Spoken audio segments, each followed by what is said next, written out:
on BBC One. This is BBC One. Now we go live to Buckingham Palace for a tribute from Her Majesty the Queen. Since last Sunday's dreadful news, we have seen throughout Britain and around the world an overwhelming expression of sadness at Diana's death. We have all been trying in our different ways to cope. It is not easy to express a sense of loss, since the initial shock is often succeeded by a mixture of other feelings: disbelief, incomprehension, anger, and concern for those who remain. We have all felt those emotions in these last few days. So what I say to you now, as your Queen and as a grandmother, I say from my heart. First, I want to pay tribute to Diana myself. She was an exceptional and gifted human being. In good times and bad, she never lost her capacity to smile and laugh, nor to inspire others with her warmth and kindness. I admired and respected her for her energy and commitment to others, and especially for her devotion to her two boys. This week at Balmoral, we have all been trying to help William and Harry come to terms with the devastating loss that they and the rest of us have suffered. No one who knew Diana will ever forget her. Millions of others who never met her, but felt they knew her, will remember her. I, for one, believe there are lessons to be drawn from her life and from the extraordinary and moving reaction to her death. I share in your determination to cherish her memory. This is also an opportunity for me, on behalf of my family, and especially Prince Charles and William and Harry, to thank all of you who have brought flowers, sent messages, and paid your respects in so many ways to a remarkable person. These acts of kindness have been a huge source of help and comfort. Our thoughts are also with Diana's family and the families of those who died with her. I know that they too have drawn strength from what has happened since last weekend, as they seek to heal their sorrow and then to face the future without a loved one. I hope that tomorrow we can all, wherever we are, join in expressing our grief at Diana's loss and gratitude for her all too short life. It is a chance to show to the whole world the British nation united in grief and respect. May those who died rest in peace, and may we, each and every one of us, thank God for someone who made many, many people happy.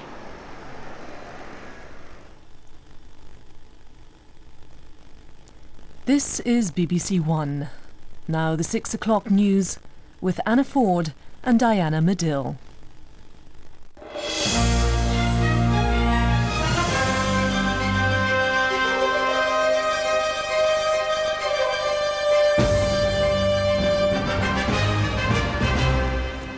The Queen has just paid tribute to Diana, Princess of Wales. In a live broadcast, she said the world had been overwhelmed by a feeling of sadness. She described the princess as an exceptional and gifted human being. Earlier, she met some of the crowds outside Buckingham Palace. The three princes talked to the crowds at St James's and at Kensington Palace. Harrods has released a security video taken the night the princess died, which it says casts doubt on the claims that her driver was drunk. And in a change of plan, the body of the princess is to be buried in the grounds of her ancestral home, Althorp House, not in the family vault.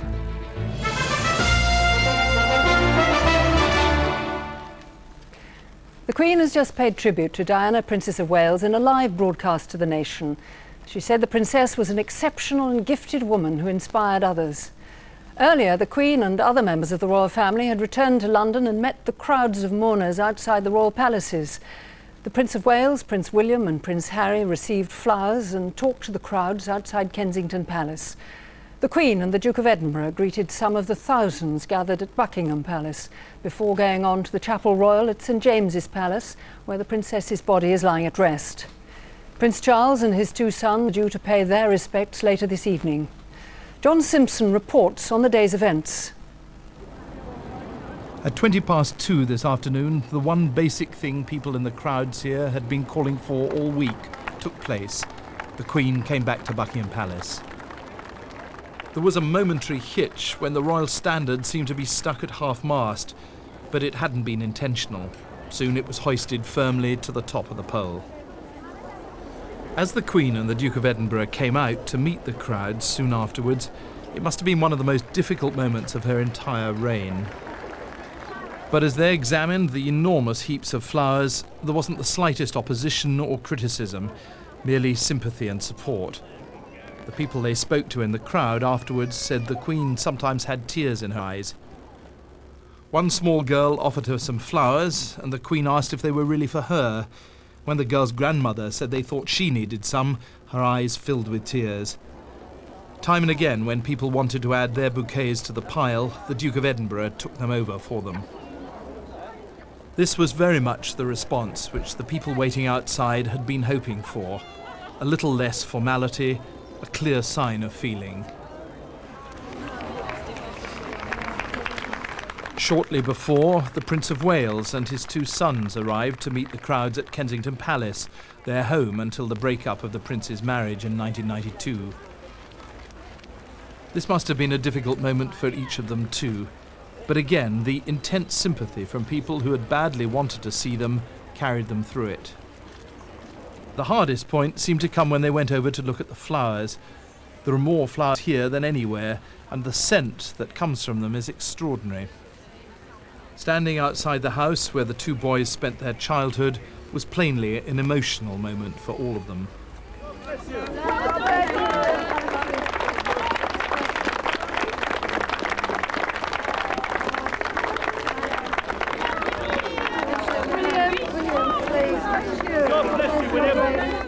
If there'd been any anxieties about the reception they were going to get, this was the answer.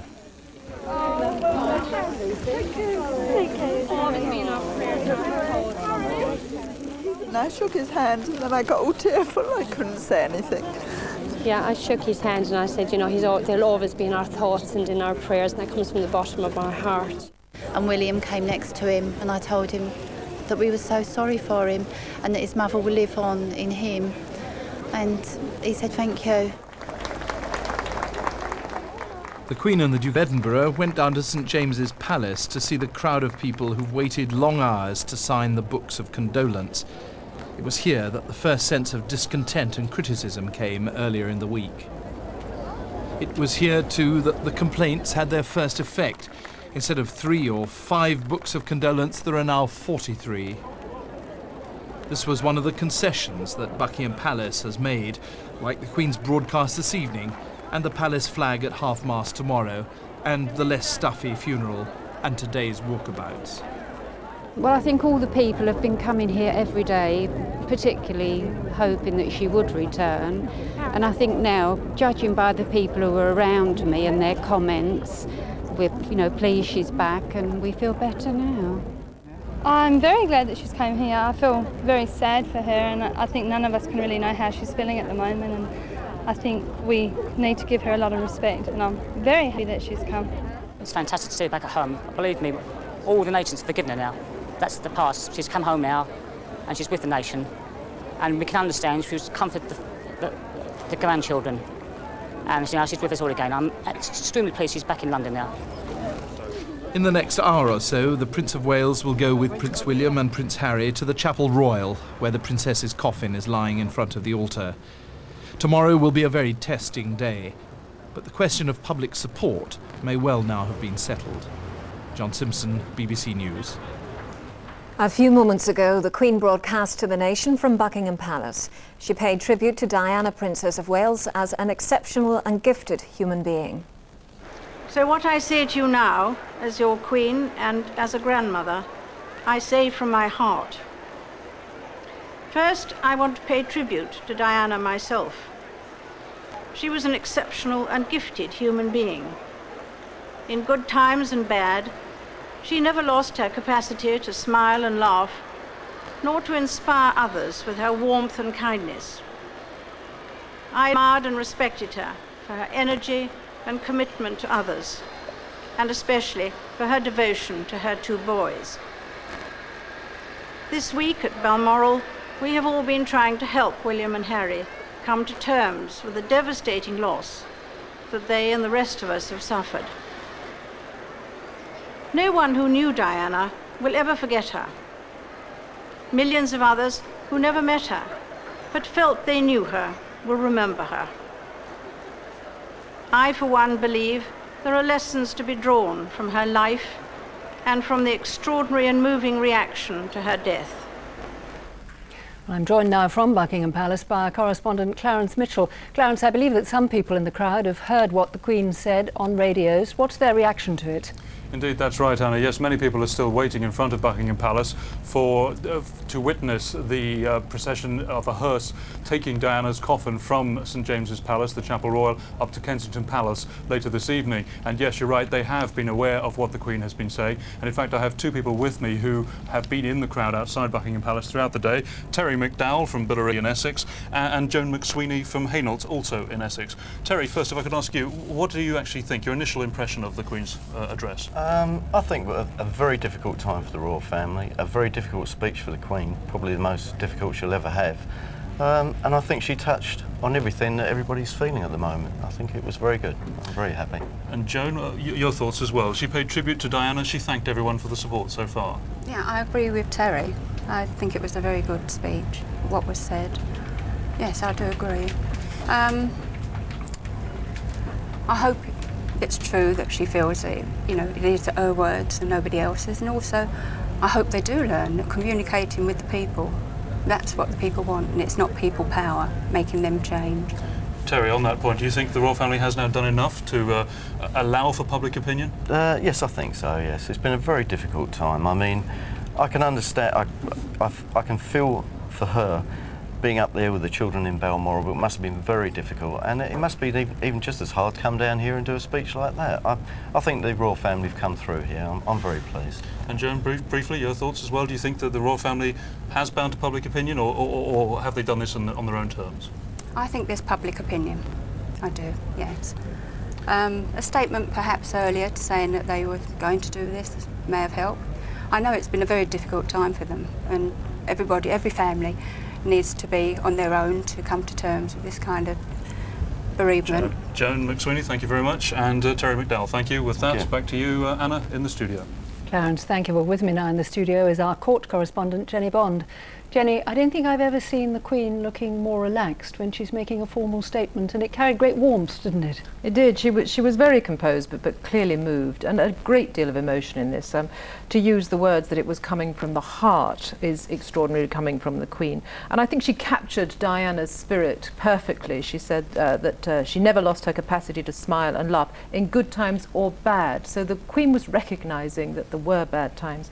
And I think it's interesting that she spoke of her respect for Diana as well, and for her work, her great commitment. She also talked about the mixture of emotions, which is touching on difficult ground, isn't it? That after an event like this, people do have a mixture of emotions. Yes, she was trying to explain why they'd stayed at Balmoral, and she said that they'd had a whole range of feelings, shock, disbelief, incomprehension, anger, and concern for those who remain. I think in doing so, she is showing that although we cannot expect this weighty institution to change its whole character overnight, she has shown us its humanity, its other face, its vulnerability, its hurt, and its emotions, and that is extremely unusual. Well, the other extraordinary thing that she said is that I, for one, believe that there are lessons to be learnt from her life and from the extraordinary and moving reaction to her death. Yes, and she went on to say that she shared in our determination to cherish Diana's memory, and by implication it means that Diana's legacy will go on if the Queen has anything to do with it, and put that together with the statement that lessons are to be drawn, and I think perhaps she is saying that they are going to try to change. So do you see this as a sort of watershed for the monarchy? I think undoubtedly it has been exactly that. As I say, I don't think there'll be changes overnight, but I think she's done all she can now to assuage the hurt of the people, as well as the royal family being hurt. and paid very moving tribute to someone who, as she said, I thought very touchingly, said, Diana made many, many people happy. Jenny Bond, thank you very much. Mohamed Al Fayed has released a security video from the Ritz Hotel in Paris showing moments from the last few hours in the lives of the princess and her son Dodi. The Spencer family told the BBC that they had no objection to the release of the video. Diana, Princess of Wales, and Dodi Fayed arrive at the Ritz Hotel in Paris for dinner. Photographers are there to greet them, but are kept at bay by security staff who escort the couple into the foyer. Mohamed Al Fayed reportedly didn't want to release this security video, but felt it was necessary to counter what he said were misleading allegations that had been made. Allegations that the driver of the car in which the princess died, Henri Paul, here pulling up at the hotel in his Mini, was drunk. Mr Al Fayed's staff claim this footage shows a man steady on his feet and clearly sober. They say all those pictured with him have given evidence backing that view. Hotel security stopped. At a news conference at Harrods, a senior forensic scientist who spent 2 days in Paris at the request of the Al Fayeds said the pathologist's report suggesting Mr Paul had drunk excessive amounts of alcohol was not reliable. In my view, given that Mr Paul died a violent death with extensive internal injuries, the possibility of contamination of the blood is a real one and must be seriously considered. Journalists were told that Mohamed Al Fayed would dedicate the proceeds of an auction of the Duke and Duchess of Windsor's collection and £5 million either to charities supported by the princess or to set up a children's hospital. His spokesman also said he'd been authorised to give a few details of what he said was the sincere relationship between the princess and Dodi Fayed. The princess also gave to Dodi a pair of cufflinks. They were the last gift she had received from her father, the late Earl Spencer. She said that she knew that it would give him joy to know they were in such safe and special hands. The couple are pictured here at the back exit of the Ritz just before leaving on their final journey. The Al Fayeds say there's no sign of photographers as the car pulls away slowly, but a large crowd is waiting at the front. These startling images of the last few hours in the life of the princess and of others who are accused of playing a part in her death cannot answer why the accident happened, but they shed some light on what happened immediately before the crash and on the incredible pressures the princess faced for paparazzi. This afternoon, Dodi's father, Mohamed Al Fayed, made his first public appearance since the tragedy, greeting the crowds gathered outside his store to thank them for their support. Jane Peel, BBC News, Harrods. Preparations are continuing for tomorrow's funeral at Westminster Abbey. Millions of people are expected to converge on the capital, with hundreds already preparing to spend tonight outside the Abbey, some for the second night in a row. They have saved their places outside Westminster Abbey and they won't give them up for the world. For many mourners, a distant glimpse of the funeral simply won't be good enough. This evening they're bedding down for another night, sleeping rough so they can be as close as possible to the heart of the nation's grief. I just feel it is my duty to be here to say goodbye to Diane, my princess. I don't think I would have done this for any other member of the royal family. I really don't. I brought my 12-year-old daughter up because in many years to come she'll have children of her own and grandchildren, and she'll be able to tell them what it was really, really like here, how it felt to be here. There is so much to prepare for tomorrow and so little time in which to do it. Giant video screens are being hastily erected in Hyde Park. They'll relay coverage of the funeral to some of the millions expected in the capital. Inevitably, security is one of the principal concerns for the authorities. So too, of course, is crowd control. The police are ready for an extraordinary number of mourners and they're confident they can cope. This is a unique event, as has been said before, and estimates range from anything from 1 million to 6 million people. Whatever numbers we get here, we're confident that we can deal with them. This will be the biggest funeral in London since that of Winston Churchill more than 30 years ago. Some 27,000 Metropolitan Police officers will be on duty tomorrow. Most of the force have had their leave cancelled. Their aim, they say, is to ensure that those who come to mourn can do so not only in dignity, but also in safety. Hundreds of portable toilets have been put in place, but mourners are being urged to think twice before bringing babies and young children to what may be an arduous day in a crowded capital. The message is be prepared. Bring plenty of food, bring cold drinks, bring hot drinks, bring warm clothing, very important, and bring waterproof clothing, very important as well. And let's not forget, although we have installed a lot of additional temporary public toilets, there will be very long queues. Tonight, mourners are setting off from all corners of the kingdom to converge on the capital. Each journey a personal tribute to the princess, each traveller determined to bid her their own farewell. Some trains are being doubled or tripled in length, and many extra rail, bus and coach services have been laid on. Police are appealing to people to come by public transport.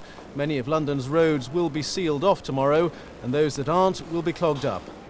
This evening, shops and businesses across the country have closed and won't reopen in the morning as a mark of respect for the Princess of Wales.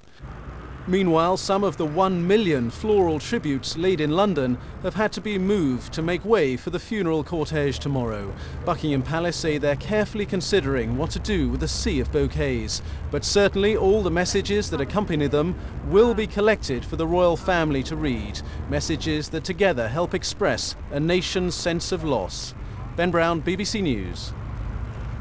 The princess will now be buried on an island at the centre of an ornamental lake within the grounds of her ancestral house at Althorpe in Northamptonshire. It was a favourite place of hers as a child. She was to have been laid to rest at the village church at Great Brington, where generations of her family are buried. Her brother, Earl Spencer, explained that the arrangements had been changed so that the grave could be properly looked after by her family and visited in privacy by her sons. Deep in the Northamptonshire countryside, the Spencer family home is peaceful and quiet. Princess Diana's last resting place will be an island in the lake, set a little apart from the house and away from the village and the public who have so idolised her in recent days. The coffin will be carried onto this tiny island and buried alone. According to her family, they want her here, where they can tend her grave and where her sons can visit her in peace and privacy. The ground has been specially consecrated to make it a Christian burial site, a short service carried out this week by the Bishop of Peterborough. I think it is very unusual. I would say it is almost unique in my experience, certainly, but clearly in this very extraordinary case, it is exactly the right thing to do. Generations of the Spencer family lie in the local church, and at first it was planned to bury the princess here too. But it's a quiet village, and the family was worried about both public safety and security. Already thousands have flocked to the gates of Althorpe House simply to pay tribute. Many local people welcomed the decision. I think for her family, the boys especially, it's very important that they can go and visit her whenever they feel the need. At least she'll be safe on Althorpe grounds, and she'll be able to rest in peace. I'm not sure how Diana herself would feel, because she was very, very, very fond of her father, wasn't she? She might have preferred to be laid to rest with him. But in the circumstances, maybe it is the right decision. So great is the public interest, the Spencer family are considering when and how to make the grave accessible, and they're also discussing a permanent memorial outside the grounds. Tomorrow, the funeral procession will sweep in through these gates, bringing Princess Diana's body home. This peaceful community will never be quite the same. Jackie Rowley, BBC News, Althorpe House. Diana's mother and sisters have attended a requiem mass at Westminster Cathedral, led by the head of the Catholic Church in England, Cardinal BASIL HUME. Prayers for the princess have been held by people of many different faiths across the country. Our religious affairs correspondent Alex Kirby reports. The full solemnity at Westminster Cathedral this evening of a sung requiem mass, the Catholic community's own farewell to the princess with its own most sacred liturgy. Diana's mother, Frances Shand Kidd, and her two sisters were in the congregation. The cathedral was packed so tight that the doors had to be closed well before the start of the mass. Cardinal BASIL HUME, who in his sermon spoke of Diana as flawed but lovable and above all loved by God, reminded the faithful why they were there. This Mass has been offered for the repose of the soul of Diana, Princess of Wales. We pray too for her two sons, Prince William and Prince Harry, for Prince Charles, for Diana's own mother, her brother and two sisters, for Her Majesty the Queen, and we pray also for all those grieving at this time, the families of those who died with her, and for Mr. Trevor Rhys-Jones, who still lies in hospital, grievously sick.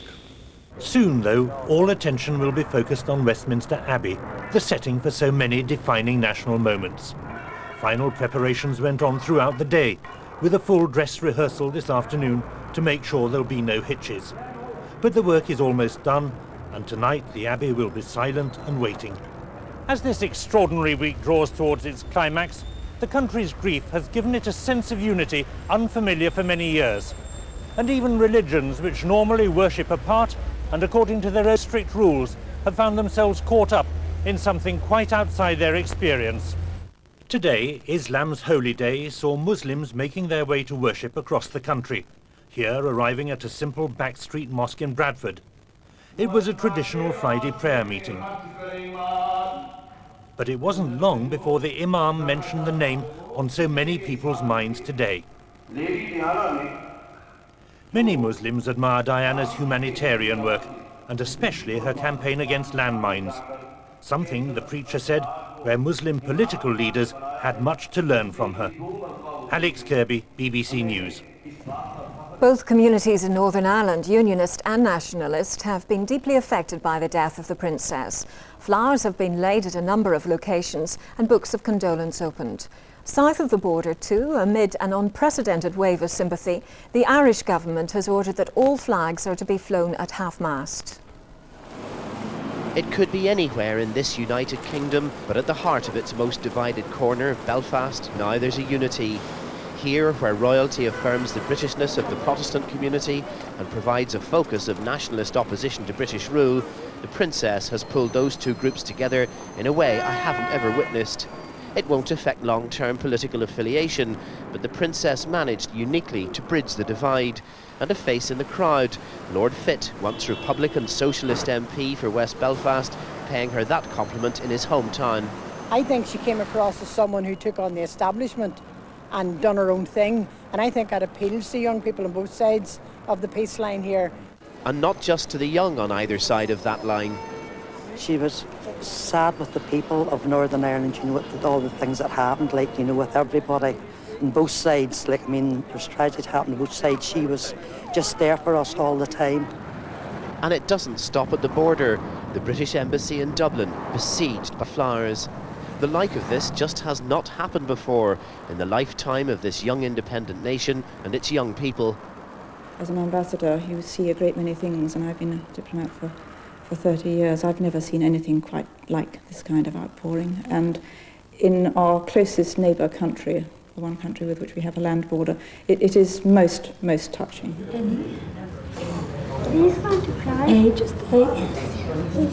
In instinctive response to this mood, all flags on state buildings in the Republic of Ireland will fly at half-mast tomorrow. Do a hug up there. In Ireland, there has been a great sympathy with many of the causes that the Princess has been associated with, and it is only right and proper that is reflected in this state by the flags at half-mast. Dennis Murray, BBC News, Ireland. And now today's other news. 12 Israeli soldiers were killed overnight in South Lebanon and several were injured. The commandos were apparently intercepted by the Lebanese army and Hezbollah guerrillas. Funerals have been held for the victims of yesterday's suicide bomb attacks in Jerusalem. The Israeli Prime Minister has vowed not to succumb to what he called lowly terrorists. The commando raid was Israel's worst day in Lebanon in more than 10 years. 12 soldiers were killed. After the bombs in Jerusalem, it all adds up to a major security crisis for Benjamin Netanyahu, the Prime Minister, who is leading national mourning. Israel's commandos ran into a strong force, including Lebanese regular soldiers. Retaliation for yesterday's events in Jerusalem might have been one of the reasons why Israel launched the raid. Two of the girls who were killed by the bombers, 15-year-old Smada El-Hanan and Sivan Zaka, who was 14, were mourned this morning by their friends at school. The candles spell the word remember in Hebrew. Spell the word remember in Hebrew.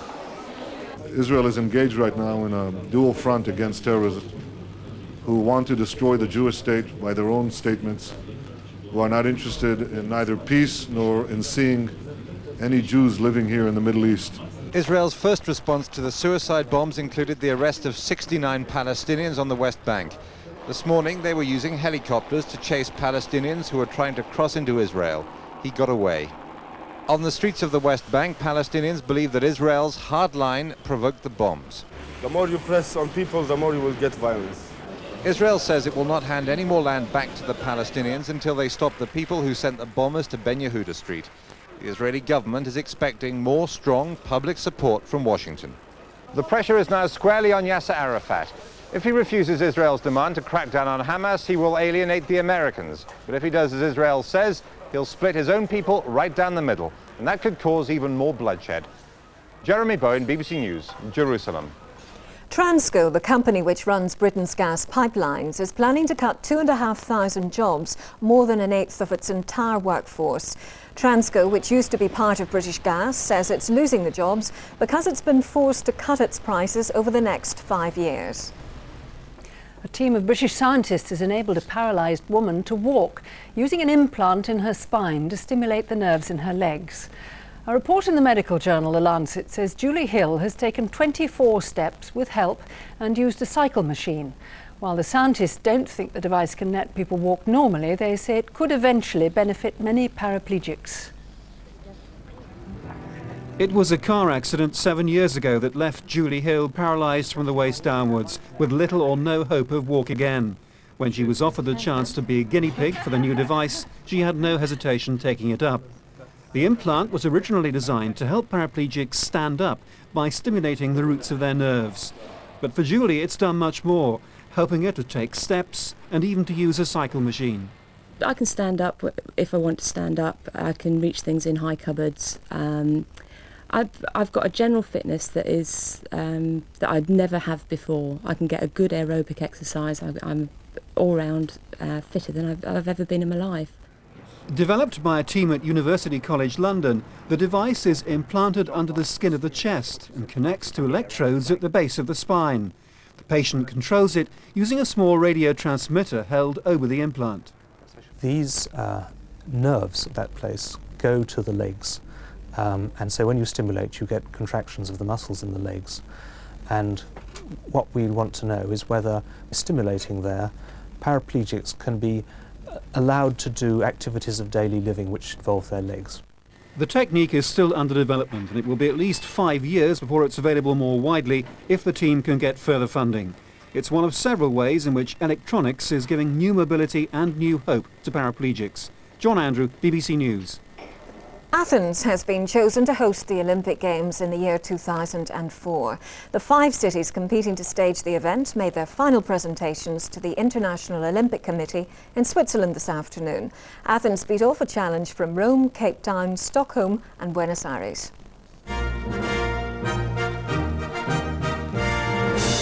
Decision Time in Lausanne was broadcast live in 3 continents where 5 cities were hoping theirs would be the successful bid.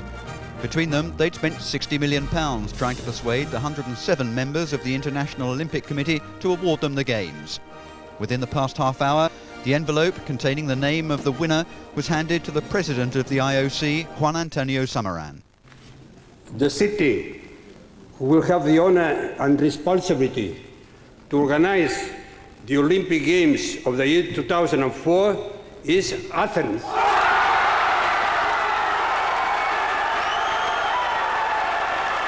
Jubilation among delegates in Lausanne was matched in Athens itself. The city was disappointed at not getting the Centennial Games, which went to Atlanta. Criticism of the disappointing crowds in the recent World Athletics Championships clearly did not influence the IOC. Athens staged the first games of the modern era 101 years ago, but didn't rely on this historic appeal, stressing instead its present ability to stage the greatest sporting show on earth. It beat off the challenge from its nearest rival, Rome. The contract to stage 2004 Olympics has just been signed in Switzerland. Athens is guaranteed $1.7 billion in television and marketing deals. The celebrations in Athens will continue long into the night. For Greece, the Olympics will soon be coming home. Neil Bennett, BBC News. And now back to our main story. In a broadcast to the nation, the Queen has spoken of her admiration and respect for Diana, Princess of Wales, and she expressed her hopes for tomorrow's funeral. I hope that tomorrow we can all, wherever we are, join in expressing our grief at Diana's loss and gratitude for her all too short life. It is a chance to show to the whole world the British nation united in grief and respect. May those who died rest in peace, and may we, each and every one of us, thank God for someone who made many, many people happy.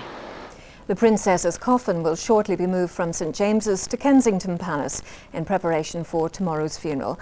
And we're now joined by our correspondent Wesley Kerr, who's at St James's Palace. What's the procedure this evening, James? Well, what is happening shortly, Diana, is that Prince Charles, Prince William and Prince Harry will come here for a final few moments alone with Diana in the chapel where she lies. And then at 8 o'clock, the body will be taken by hearse very slowly out along this street beside me, past the waiting crowds, down the Mall, up Constitution Hill, and it will pass through Knightsbridge, poignantly very close to Harrods, of which Dodie Fayed was the heir. It's a very moving scene here. Behind me, people still queuing to sign the Book of Condolences, although the queue's now been closed. It will open again tomorrow afternoon at Kensington Palace. There's people still laying floral tributes. It's a sea of people, a sea of flowers, and an ocean of grief. Wesley Kerr, thank you. And you'll be able to see the Princess's coffin being moved from St James's Palace to Kensington Palace in a special programme just before 8 o'clock on BBC One tonight. Tomorrow there'll be full BBC coverage of the funeral of Diana, Princess of Wales, starting at 6 a.m. on BBC One. And that was the 6 o'clock news on the day the royal family returned to London and met some of those in the crowds who for 6 days have been paying their last respects to Diana, Princess of Wales.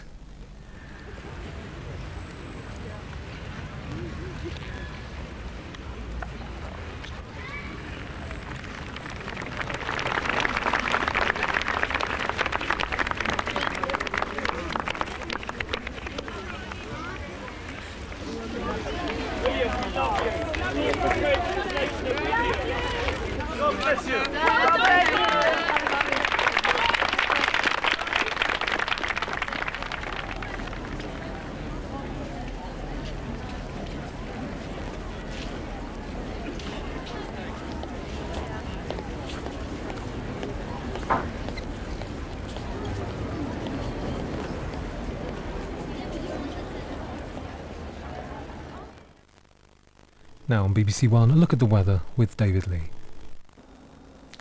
Good evening to you. Some bright skies today with a scattering of showers.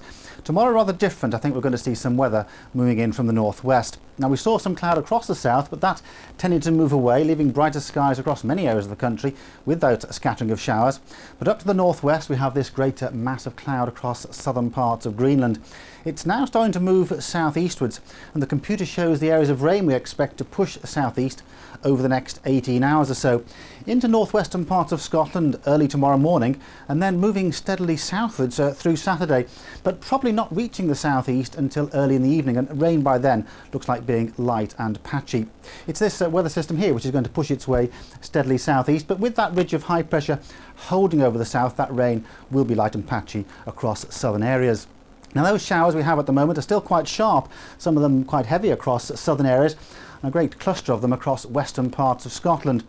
Overnight the showers are going to continue in many western areas, but I think inland it'll become dry and fairly clear. Most of the showers in fact will be across northwestern areas of Scotland.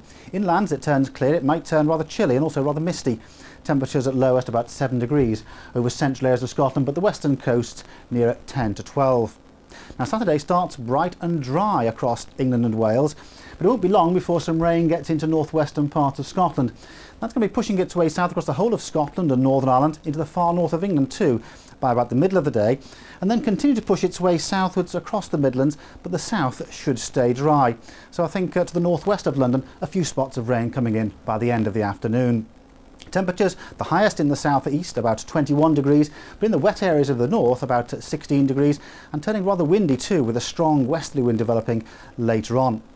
Now on Sunday, that weather system pushing away, a frontal system still across the country, but it will be fairly weak. So after a cloudy start in many areas, I think we'll find the sun coming through, particularly across eastern and southern parts, and it may well turn out fairly warm in some sheltered areas, but northwestern parts of Scotland still quite cloudy with some spells of rain. On Monday, another weak front pushing southwards, so the rain mostly across northern and northwestern areas. Good evening. The Children's Hospital is always busy. Natalie swallowed her keys. This is quite unusual. Baby Tony is growing up. It's one day at a time, isn't it? Things are sort of 60-40 in the baby's favour. And Daryl just wants to smile. At the end of the day, it's only his looks. He's still our little man. Alderhay Children's Hospital, Wednesday at 8 on BBC One. On Weekend Watchdog tonight, Thompson pay £8,000 to the couple whose wedding and honeymoon it ruined. BT charge cards complaints mount about calls that cost twice as much. And Lund Poly Cosmos Inspirations, how they tried to send Edward and Mrs Enfield to a danger zone. That's Weekend Watchdog in half an hour. Now on BBC One, Look East. Good evening. In Look East tonight, the region prepares to pay its last respects to Princess Diana. She'll be buried at Althorpe House in Northamptonshire, the family home of the Spencers for generations. Well, later in the programme, we'll have the latest travel information for people making the journey to London for tomorrow's funeral, plus more details of special church services in your area. But first, confirmation that the Princess of Wales will be buried inside the grounds of Althorpe House in Northamptonshire and not, as originally thought, in the village of Great Brington. Kim Riley is in Northamptonshire now. Thank you, Stuart. The change of plan was announced this morning. It seems that Earl Spencer and the entire family decided it was better for the Princess to be buried in the peace of the park than in a church that was rapidly becoming a national shrine, in a village, in fact, that simply couldn't cope with all the attention. And what it means, in fact, is that the young princes will be able to visit and mourn alongside the grave of their mother in perfect privacy. These pictures were taken by a Look East cameraman just before an air exclusion order was imposed around Althorpe yesterday. You can see the ornamental lake known as the Oval, designed by an associate of Capability Brown, and at its heart the island where Diana will rest. Until this morning, it was believed the burial would be at the nearby church of St Mary the Virgin, where the Spencer family chapel is ringed with flowers. The local diocese accepts the new burial plan is unusual. I think it is very unusual. I would say it is almost unique, in my experience certainly, but clearly in this very extraordinary case, it is exactly the right thing to do. Since 1833, the Spencers and members of the royal family have planted trees by the lake to form a fine arboretum. Princes William and Harry both planted young oak trees here. Newly consecrated by the Bishop of Peterborough, the island is a beautiful resting place for their mother. Kim, what's the local reaction to this change? Well, the people of Great Brington, which is where, of course, the church is, I think they really regard this as a very sensible decision. They were becoming worried. They really were thinking, what did the future hold for the village? I think there's also some surprise as well that she won't be laid to rest. The princess won't be laid to rest alongside her beloved father, who's in the family crypt. But I have to say, this is a personal reaction. Looking inside the family crypt, it is a rather austere place, and in some ways, I think many people will find it rather refreshing that such a bright, wonderful person is buried in beautiful surroundings in a public park, or in a private park, I should say. But people will be able to go and visit the grave inside the grounds? They will for certain weeks of the year, and this is something that still hasn't been actually finalised, but for certain weeks of the year it will be open to the public, and there's talk tonight of possibly another public memorial to Diana, possibly somewhere else in the county of Northamptonshire. Kim, thank you very much. Of course, it's impossible to know exactly how many, but thousands of people from this region will be in London tomorrow. Some left today and many more will leave early in the morning. Some have been invited inside Westminster Abbey, but most will be in the crowds outside. Pinkney Hall in Norfolk, the home of Anthony and Elizabeth Duckworth Chadd, who will be attending tomorrow's funeral service in Westminster Abbey. Elizabeth is a cousin of the Princess of Wales, and when she married Anthony on May the 6th, 1970, 8-year-old Diana Spencer was a bridesmaid. Elizabeth is still too upset to talk about the death of her cousin, but Anthony has the fondest memories. She looked marvellous. She always had that lovely smile on her face, and she behaved herself on the day immaculately, and we certainly loved having her as a bridesmaid, and I hope she enjoyed it. I certainly got the impression she did. Bill Brady from Bedford, who works for the Red Cross, a charity the Princess was closely associated with, will be part of the funeral procession. To be picked out of thousands of volunteers who've done many good things for the Red Cross in the last few years, to get picked now to go down to an occasion like this, which is really a historical occasion, is absolutely something that I'll remember, and hopefully my grandchildren remember for the rest of their lives. Princess Diana touched the lives of so many. Here in Cambridge and elsewhere, bus and train stations have been busy with people flocking to London. I don't really expect to see much because I know there's going to be millions of people there, but I'm hoping to at least just being there, I think, is going to mean a lot to me. So, very fond of Diana, and it's the least I can do, you know. I think one will be particularly thinking of those as the two little princes, yes. I shouldn't call them little princes, they're not little princes, but one will be thinking particularly of them. She was them, as you would expect, the most marvellous mother. She absolutely adored those two boys, and I know she was incredibly proud of them, and I know she'll be looking down and feeling very proud of them too, I'm sure. Now, if you're planning to travel to London tomorrow, the best advice is to use public transport and to make a reservation now. Alternatively, you might be heading to Northamptonshire to watch the funeral cortege make its way to Althorpe. Steve Kingston has been looking at how the region's transport operators are planning for tomorrow's events. If you're thinking of driving to London on the M1 or any other main route out of the region, the advice from motoring organisations is don't. If you have to drive, they suggest you park on the outskirts of the capital and continue your journey by public transport. But be aware that Westminster Tube Station will be closed. The region's rail operators have laid on additional services to London. West Anglia Great Northern say there'll be hourly departures from Peterborough between 11:17 this evening and 2:17 in the morning. There's also a service at 11 minutes past 3. From Cambridge, there'll be hourly departures between 11:58 tonight and 3:58 in the morning. From Letchworth, there'll be a half-hourly departure from 6:10 until 8:20 in the morning. And an additional service leaves King's Lynn tomorrow morning at 5:58. The fact that we're on the royal route here, from Sandringham to London, the traditional royal route, we believe that will increase the demand for people to want to pay their respects. We believe that we've been carrying the royal family now for 100 years on this railway, and we believe it's important that we play our part in that for tomorrow's very sad event. Of the other train operators, Anglian Railways have laid on an extra service from Norwich at 6:35 in the morning.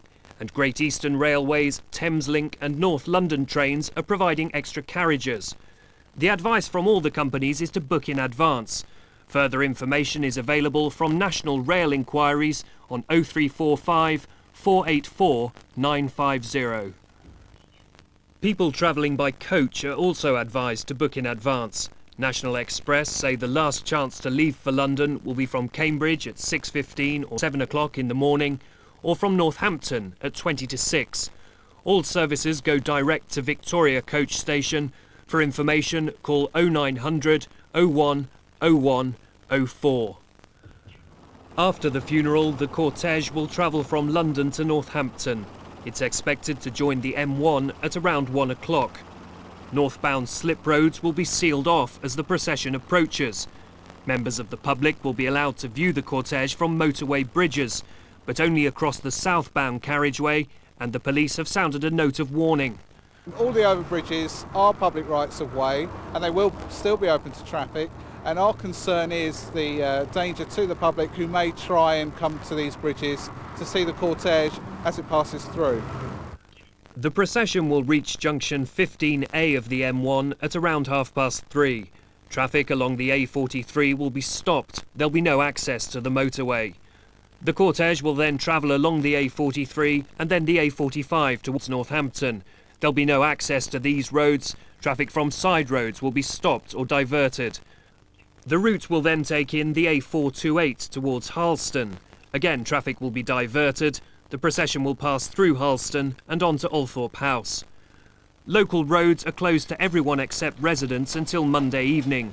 Diversions will be in place on the A428 until 9 o'clock Monday morning. Northamptonshire Police have advised visitors on where to park tomorrow. Possibilities include the Swan Valley Industrial Estate and Swan Valley Field, both accessible from junction 15A of the M1. There's parking at Sixfields Stadium, and the racecourse in the centre of town is also available. BBC Radio Northampton will have travel updates throughout the morning. The police estimate that in all 44,000 parking spaces will be available, but their advice is to share cars or, if possible, to leave cars at home. Steve Kingston, Look East. Well, a few minutes ago I spoke to Shirley Jones from the RAC. She's expecting big problems on the roads into London tomorrow morning. We anticipate that there will be terrible traffic problems, and we're just hoping that the vast majority of people will heed the advice to keep off the roads as far as possible. But so far that advice has been given from all quarters for the last few days, and much of it has been ignored. We can understand why, because people obviously want to express their grief in person, but we really would advocate that people use public transport wherever possible. It could be so bad that people will spend the day stuck in a traffic jam. Yes, and I mean, how sad it would be when the aspiration is to be there in person and somewhat futile to head off in the car, find yourself gridlocked and then not able to see anything. What will happen about the M1? Because I understand that the southbound carriageway will be open as the cortege comes north. What would you say to drivers who are thinking of going south on the M1? Well, if they want to see the cortege, they should have travelled already before it's travelling northbound. There will be a couple of vantage points for people at the service stations, although Toddington service station will be closed, but Scratchwood will be open. But if you're travelling southbound, the police will be out in force to make sure that you don't stop or slow down, and of course that would be dangerous to do so. Shirley Jones, thank you very much. Shirley Jones speaking a few moments ago. Of course, the funeral tomorrow dominates our news this evening, but let's pause now for some more of the day's news and sport. A teenager who was pulled unconscious from a swimming pool in Peterborough has died. The accident happened at the city's open-air Lido 2 weeks ago. 19-year-old Deborah Layton from Crowland was found lying beneath the water. She died last night in Peterborough District Hospital. The Sizewell B nuclear power station is to be shut down at midnight to enable 30 tonnes of fuel to be removed from the reactor. A team of international experts has been brought in to service the station. The first refuelling operation last year took a long 54 days. Demolition work has started at the St Augustine swimming pool in Norwich. The disused pool's being knocked down because the roof was in danger of falling in. The City Council is bidding for lottery money to build a new pool in the riverside area of Norwich. The final of the NatWest Trophy should have been played at Lords tomorrow. It will now be played on Sunday. Essex will hope to do much better than last year when they were bowled out for 57. Steve Bolton reports. Essex cricket, some would say, has rather lost its winning way, but there's a bright new dawn, awaiting to be born. Paul Newton wasn't singing after last year's NatWest final. Essex are down and out, a disastrous day. The BBC Essex commentator had to report on his side scoring the lowest total ever in a one-day final, and current form isn't encouraging. Warwickshire have come down to Essex in the last week and given us a right good hammering in both the Championship and the Sunday League game. But sport, and cricket in particular, can turn the form book on its head. And I still think Essex can win this. They've got a match winner in Stuart Law. Paul Pritchard and Ronnie Irani will be back, and I'm going to be patriotic and root for an Essex win. It's been my dream since I was a tot, really, to play at Lords in front of a full house. I missed out by not being involved in the Australian team this year, and to get Essex through to another final was just desserts, I think. Paul Newton hopes the combination of his new song and old mascot will help sweep Essex to a memorable victory. And just to make it quite clear, that final is now on Sunday, and there'll be coverage of the game on BBC Essex. And now back to our main story, and in a moment we'll have details of special church services in your area commemorating Princess Diana. But first we can go around the region to our colleagues on BBC Local Radio. We asked them how their counties are preparing for tomorrow and how listeners have been responding. I've been presenting our breakfast programme today in Norfolk this week, and I must say for me personally it's been one of the saddest and hardest weeks broadcasting I've ever experienced. Now I know a lot of people have grieved very openly, and here in Norfolk, where Diana of course was born on the Sandringham estate, during the week we've heard memories from all sorts of people who remembered her as a baby and as a little girl running around the streets and lanes near and in King's Lynn. And certainly one listener has described her as a daughter of Norfolk, which was a rather nice title for her. Also, another commentator who in fact had never met the princess, in light of all that's gone on this week, described her as a very special person. And I certainly know that here in Norfolk she's going to be sadly missed. Well, here in Cambridgeshire, our listeners have been telling us about a whole range of events, from the very small to the very large. In Peterborough, at the same time as the funeral service in London, there will be an outdoor service of remembrance on the Cathedral Square, just outside the Guildhall, where the Bishop of Peterborough, the Right Reverend Ian Cundy, will be presiding. At the other end of the county in Cambridge, just as the sun is setting over the city at 7:45 on Parker's Piece, thousands of people from across the area are expected to attend an interdenominational service of remembrance, presided over this time by the Bishop of Ely, the Right Reverend Stephen Sykes. There'll also be a gospel choir there, so something for everybody. And in Cambridge, at St Philip's Church in Mill Road, a huge screen will be erected in the morning, so people from right across the neighbourhood will come together communally to remember Diana's life. Thousands of people from Essex are expected to travel to London to line the route of Princess Diana's funeral procession. LTS and Great Eastern Railways are expecting many people to travel up this evening, although special longer trains are being put on from the early hours of tomorrow morning. Many churches across Essex are opening for quiet prayer and candle lighting, and there are special services of remembrance and thanksgiving for Diana's life at Chelmsford Cathedral, the parish church in Elmstead Market, and on Hawkswell Common. There's also a Requiem Mass taking place at the St Thomas of Canterbury Parish Church in Brentwood. Many books of condolence have been opened across the county in town halls, churches, supermarkets and libraries. Many of these are expected to stay open until the end of the month. Here in the western part of the region, thousands of people across the three counties will be paying their respects to Diana with a range of special memorial events. For example, tonight a vigil outside the town hall in Luton has been organised by the Women's Refuge, which Diana visited in the 1980s. And then in central Milton Keynes, people will be gathering at the Church of Christ the Cornerstone. Huge crowds are expected tomorrow across the footbridges as the funeral cortege makes its way up the M1 through the counties of Bedfordshire, Hertfordshire and Buckinghamshire. And then on Sunday, special services across the region, including St Mary's in Luton, which will be looking back at the life of Diana. One of the biggest gatherings here in Suffolk will be on the Cornhill in Ipswich, just a stone's throw from the studios here. There, 3 giant screens are being put up to relay TV coverage of the funeral. Not sure at the moment how many people, but it could be up to 10,000 people amassed in the Cornhill. That's how many orders of service have been printed at the moment. That'll be one of the biggest. Elsewhere, the story's the same. Thousands of events either cancelled, postponed or rejig. This is just a fraction of some of the material which has come into BBC Radio Suffolk. Elsewhere, at Felixstowe Port, normally such a huge bustling complex, there the cranes will halt for some time to allow workers to watch TV coverage. Tourist sites like Framlingham Castle have been closed, libraries shut until 2 on the day. Here in Northamptonshire, the main focus will obviously be on the events of the afternoon. Shops and businesses have already agreed to close throughout, and for the first time in its long history, the Northampton market will also be shut. Hundreds of thousands of people are expected to line the route to pay their respects, and there'll be a marked contrast between the atmosphere here on Saturday afternoon and the happiness of the royal wedding in 1981. The body will eventually be laid to rest in the beautiful rolling countryside at Althorp House. The feeling here in Northamptonshire is that Diana is coming home. Well, tomorrow across the region, shops will be closed and many events have been cancelled. Here are just a few of those.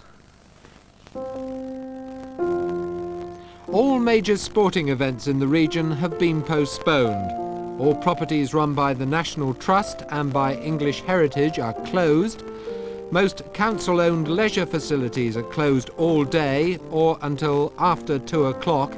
If you're in doubt, check with your local council for details. The Karamba Carnival celebrations at the Corn Exchange in King's Lynn have been postponed, and the Walton Folk Festival has been postponed until